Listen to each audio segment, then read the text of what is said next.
This is your dose of daily market wisdom with master trader Nick Santiago. Starting from humble beginnings, Nick has been beating the markets for over 2 decades. He shares with you his take on the profitable trades that will have you moving towards financial freedom in no time at all. To see an in-depth review of his track record and much more, go to inthemoneystocks.com. Welcome. This is your daily dose of daily market wisdom with master trader Nick Santiago. I'm Kerry Lutz. Today's 11822, show number 356.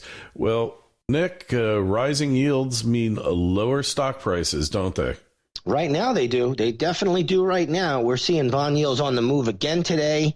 Really, they're soaring. You have the 10-year U.S. Treasury note yield up 7 basis points as we speak. It was just up 8 basis points. Right now, sitting at 1.843%. That tells me we're going to be at 2% rather quickly. So right now, it definitely is weighing on the market. And you're seeing, just the fact that the Fed is now starting to go into a tightening phase, it's problematic. Plus, we have the 2-year Treasury at the 2-year note, I should say, at 1%. That tells us there's 4 rate hikes probably in the cards this year. Interesting. Well, one thing, I don't know if you caught this in the news, but I think it could be significant, potentially, is that China warned the West not to rapidly raise interest rates. They've just started cutting rates after 2 years of keeping them steady because they've got this imploding real estate market where even the good companies are getting enveloped in the contagion. Yeah, I did see where they started to cut. That really started to take place late last week. However, I did not see where they warned the U.S. not to raise rates, but there's no stopping this now. Yields are going up regardless, and the Fed has put themselves in a box. I don't think there's a way out. I think they have no choice but to get rid of quantitative easing, which they already have started. That'll end by March, and then they really have to raise rates at least 3 times. But the market's telling us 4 times, and I think that is why we are starting to see more and more declines coming into stocks. All right, so you really think they're going to end QE, huh? I really do. I think they have no choice. I think and like I said, the market forces these things upon them. It's not like they want to do it. It's not like they're really looking to do it. The market tells them that they have to do it. And we already see it, Kerry. Look at inflation. I mean, it's here. These guys are way behind the curve, and it's hurting, the people that don't make a lot of money. It's hurting them the most. And, there's a price to pay for that. So they have no choice. They cornered themselves into a box, and rates are going higher. Yeah.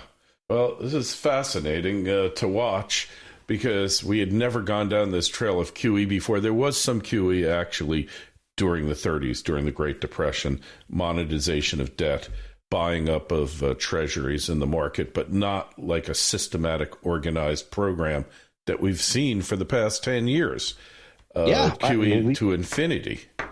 That's right. And it's been going on, since 2009. And that's really been the only game in town. And now if that game gets taken away, just like what happened in December of 2018, when the Fed tried to raise rates, look what happened to the market. The market crumbled. Yeah, and certainly we're not in better shape now than we were back then. We were in bad shape back then, but after the pandemic and everything else, we got a mess on our hands here. Well, earnings seasons is underway, and Goldman Sachs reported.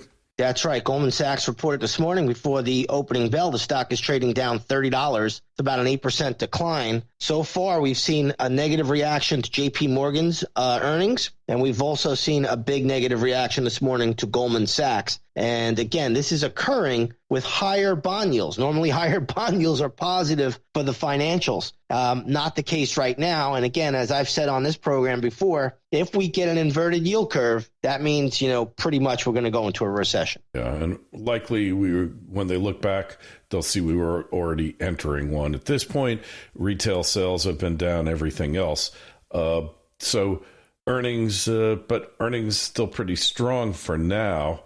But like you say, the financial sector, which really is kind of like the defensive sector when rates are rising because their profits go up, isn't performing well. No, it's not performing well, and that's kind of a surprise. Now, historically speaking, a lot of times when these banks or these financial institutions report, they usually have a negative reaction. But this time it's a little bit bigger than normal. So I would definitely pay attention to it. JP Morgan down another 4% today. Morgan Stanley down 4% today. Goldman Sachs down 8% today. I mean, it's just ugliness out here in these big mega financial companies. So I would be on the caution side right now. I've already been waving the caution flag for a while, and it seems to be playing out. Yeah, no doubt.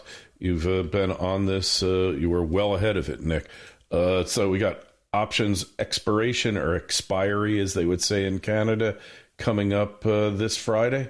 That's right. It's that time of the month again. Options X is this Friday, which will be the 21st. So we should be prepared for a wild week of trading already. This is a holiday shortened trading week with the MLK holiday being yesterday. And you could see, the markets today waking up to a very, very broad sell-off. So we'll see a lot of institutional game playing going on. Even today we got up and we saw news that Activision is going to be bought out by Microsoft today. So, that's just amazing how that gets announced during an options X period. You just be prepared. It's a week of institutional game playing. Some stocks will go up, some stocks will go down, but there's plenty of equities that will be thrown around here. Remember, the institutions play a game this week. It's called Pin the Strike Price on the Donkey into Friday. Mm-hmm. And like that old saying goes, when you're at a poker table and you don't know who the sucker is, you can't tell, you're the sucker. That's right. That's right. So well said. Hey, so gold and silver and Bitcoin. So gold, silver first. It's been holding up pretty strong, and silver's up over 2% today.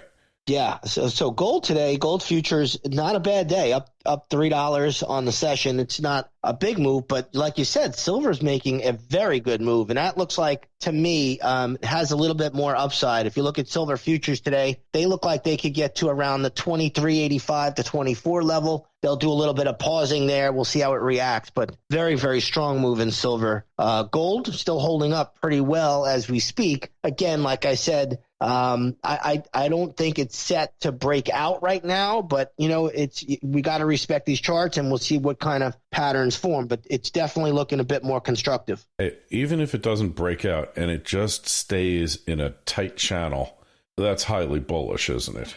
It depends how long it stays there, but if it does do that, that will be a bullish indication. Right. All right. Well, that's interesting. And finally, the erstwhile cryptocurrency, Bitcoin price, it looked like it was rallying a couple days ago. It got up to like 44,000 around there, and then it kind of just died. Yeah, so we've talked about it. That level there at around the level that was tested around 40,000, that is some support, but it's not major. So when you have a major support level, then you really, really respect it. When it's not a major support level, just be prepared. The Bitcoin should head lower, and I think it's headed down to around 35,000. It's a really ugly chart, the 1 month chart. Really ugly. It's a terrible chart because what's been happening, if you look at a daily chart, is that it's consolidating below its 200-day moving average, and now it made a little stair step lower down to the 40,000 level and consolidating again. So, it is setting up to get down to 35,000. I don't think it's a matter of if it's going to do it. I think it's just a matter of when it does it. All right. Well, it fooled us a couple of months ago, Nick. Maybe it's come back to fool us again. Well, anything can happen in the market. I'll be the first to tell you when patterns change, the best moves come from failed moves. But right now, this is a move that's suggesting lower price. So, we go with the chart until the chart tells us otherwise. But I have to think this time around, you probably see that 35,000 level pretty soon. Agreed. I am kind of with you on it. It just never, when it made the second top, it never got past it. And then it started going down. When you made that second top back in November, it was a nominal high, and nominal highs can't be trusted. So, again, you always have to look for reactionary moves and see how they play out. And, you made a high in October. Bitcoin went up to, on the futures, it went up to 6770, around 67,700. Then in November, it went up to around 69,355. It just never could get even through the 70,000 marker, which was the whole round number. So that came down. It started to fail. But once you saw the consolidation around that 200-period moving average, and we've been talking about that since early December, and now you're seeing how it's just gradually falling. And, I still think you got some more downside to that 35,000 level. It really almost looks like Bitcoin is performing the way gold has performed for the past few years. You can make a case. You could actually, make a case for that. Right now, Bitcoin's been called the new gold. I just don't see it. I just really have a hard time still grasping the whole concept that somebody needs dollars to buy something digital that they're going to use as a currency. When you have all sorts of issues out here, you have hackers, you have the internet that can be shut down. I mean, just look at, I don't like to use Kazakhstan as an example, but I mean, they shut that internet off on those people over there. So what do you think? That can't happen here?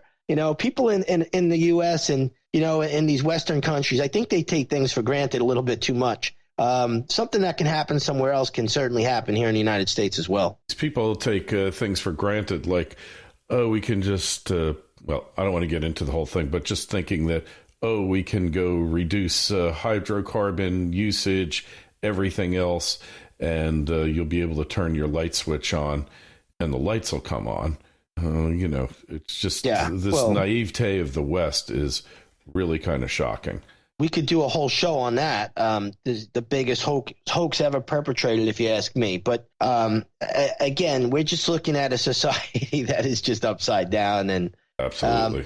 I'm just going to try to trade it the best I can. Yeah, that's all you can do. Profit, enjoy the decline, as my friend Aaron Clary's book goes entitled. And go over, take a look at Nick's site so you can enjoy the decline, but see your portfolio prices go up. It's inthemoneystocks.com, and the Twitter feeds at ITMS, at Nick Santiago 01, at Kerry Lutz. Your emails are welcome, KL@kerrylutz.com. Nick, we'll be talking to you tomorrow. Sounds good, Kerry.